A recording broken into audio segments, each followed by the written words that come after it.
This is the European Union, a prosperous union that is home to around 1/20th of the world's population and 1/5 of the world's wealth.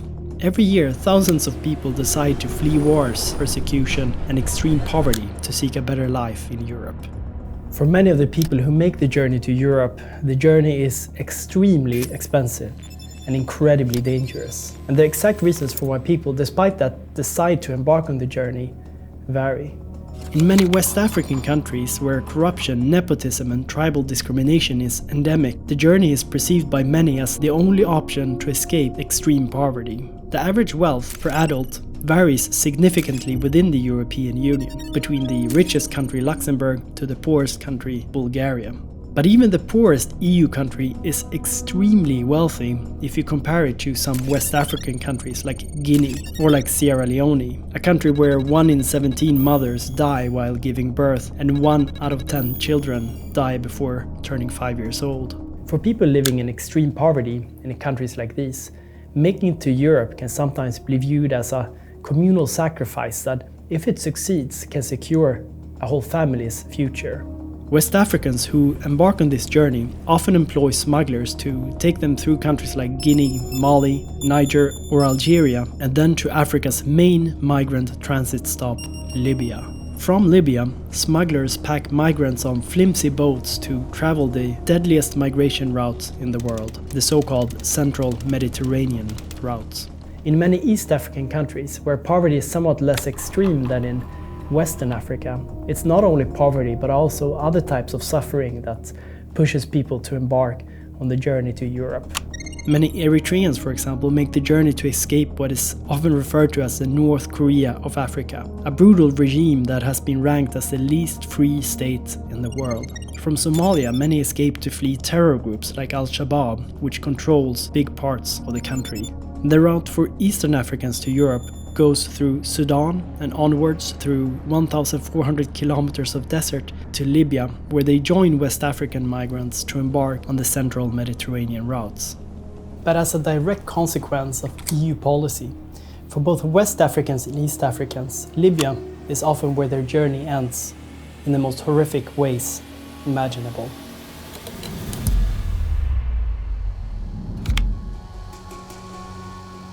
During the 2011 Arab Spring, civil war broke out in Syria between the incumbent dictator Bashar Al-Assad and rebel forces. Over the following years, this war gradually intensified as Syrian dictator Al-Assad, aided by Russia and Iran, managed to hold on to power.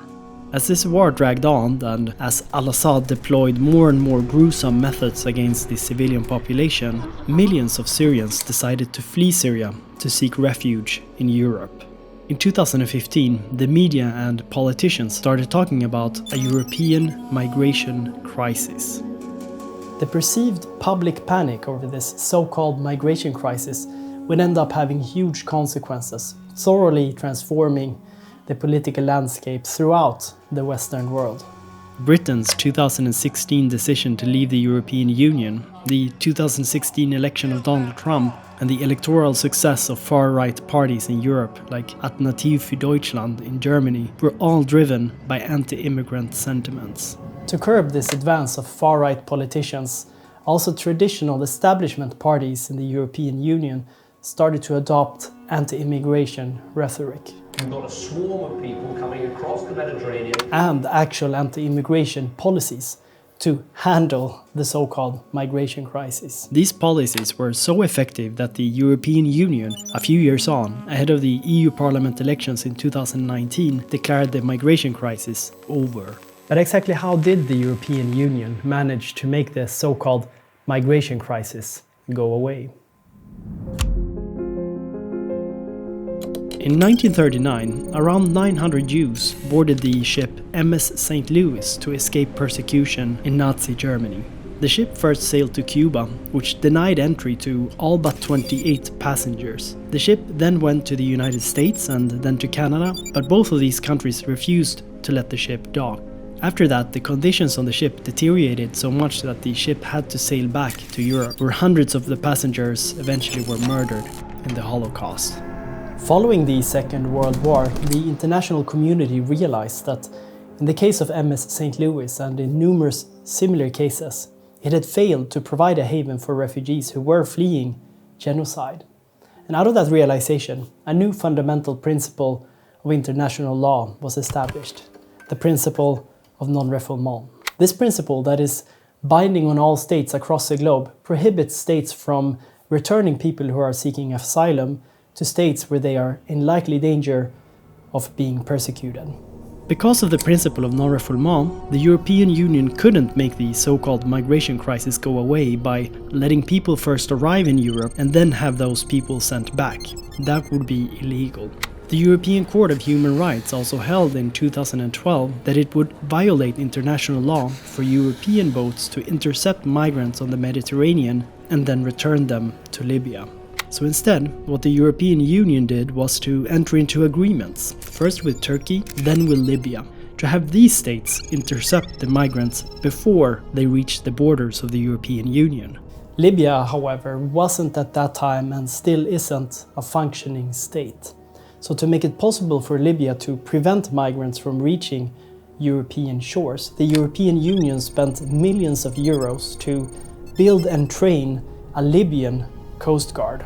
As the European Union did that, the Union also completely ceased with sea rescue patrols of their own and instead started flying planes, drones and helicopters designed to spot refugee boats and transmit their positions to the EU-funded Libyan Coast Guard so that they can intercept the boats and force the passengers back to Libya. This method has allowed the European Union politicians to make the migration crisis disappear in a way that technically doesn't violate the fundamental principle of non-refoulement. Recently, however, details have started to emerge on what actually happens to the migrants that are intercepted by the EU-funded Libyan Coast Guard and forced back to Libya. For refugees from across Africa hoping to use the central Mediterranean routes to Europe, Libya is a necessary transit hub. That the migrants are willing to go through Libya says something about how they view the conditions in the countries that they are fleeing from. Because Libya has been known for many years as a marketplace for human trafficking, a home of a 21st century slave trade. In 2017, for example, CNN aired a report where undercover journalists filmed how migrants were being auctioned as slaves. But you don't even have to watch the news to know that people are being bought and sold in Libya. On social networks like Facebook, it's easy to find posts with graphic photos of captives in Libya who are being tortured by smugglers. And there is a harrowing reason for why these pictures are posted online. When migrants arrive in Libya, they often get kidnapped by smugglers who force them, under conditions of threat, torture and rape, to contact their families to ask for ransoms so that they can be released and put on boats to Europe. These desperate families then are forced to use social networks to crowdsource the ransoms. This is happening in Libya today, and it has been going on for many years. But despite that, between 2017 and today, the EU-funded Libyan Coast Guard has intercepted more than 100,000 migrants and forced them back to Libya, the country where many of the migrants have just escaped captivity, torture and rape. Back in Libya, the intercepted migrants are taken to a number of detention centers where they get locked up indefinitely, without official charges and without any possibility to appeal their imprisonment. Since most detained migrants aren't registered, nobody knows exactly how many are being held in these centers. Nobody knows how many die in the centers, and many people could be sold back to smugglers or used as slave labor without anyone knowing. There is also overwhelming evidence that migrants are being starved, tortured, raped and forced to work in these detention centers, that most of them are nothing more than old factories or warehouses that are run by different militia. The European Union often defends its funding of the Libyan Coast Guard by pointing to the UN agencies UNHCR and IOM, emphasizing that the European Union provides funding for these agencies and that it's these agencies that are responsible for monitoring the conditions for migrants across the globe. But it has turned out that the UNHCR and the IOM's EU-funded work in Libya is far from effective.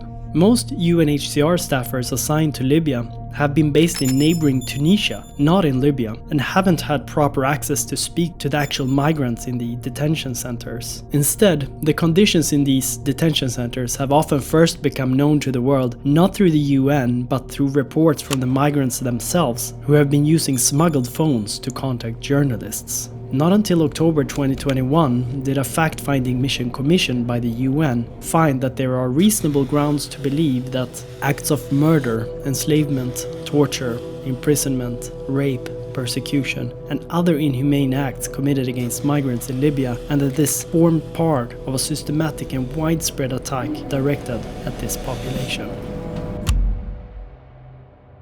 There are currently almost 100 million forcibly displaced human beings in the world. Only 17% of those are sheltered in high-income countries, while 83% are sheltered in low or middle-income countries. During the so-called migration crisis of 2015 and 16, around 1.3 million people came to the European Union. Since Russia invaded Ukraine, almost 5 million Ukrainians have come to the European Union. At the same time, the European colonial project involved the out-migration of at least 62 million Europeans to colonies across the world between the 19th century and the first half of the 20th century alone. According to conservative estimates, around 25,000 people have died in the Mediterranean Sea since 2014. So I decided to make this video after I read Sally Hayden's book, My Fourth Time We Drowned. Before I read that book, my feeling was that there has been so much reported on how migrants are dying on the Mediterranean that surely there is not that much more to learn about that topic. But after I read that book, I realized that I knew almost nothing about this issue before I read the book.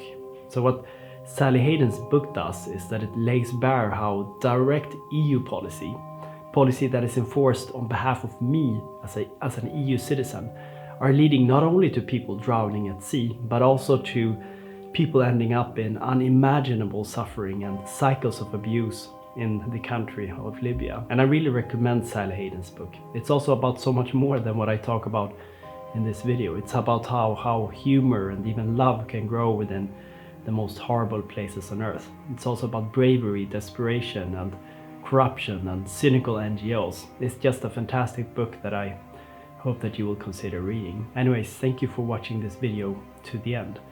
If you want to help me make more videos like this, I could use your support. You can help me out by becoming a Patreon at patreon.com/themarketexits. And to my existing Patreons, thank you very much for supporting the channel.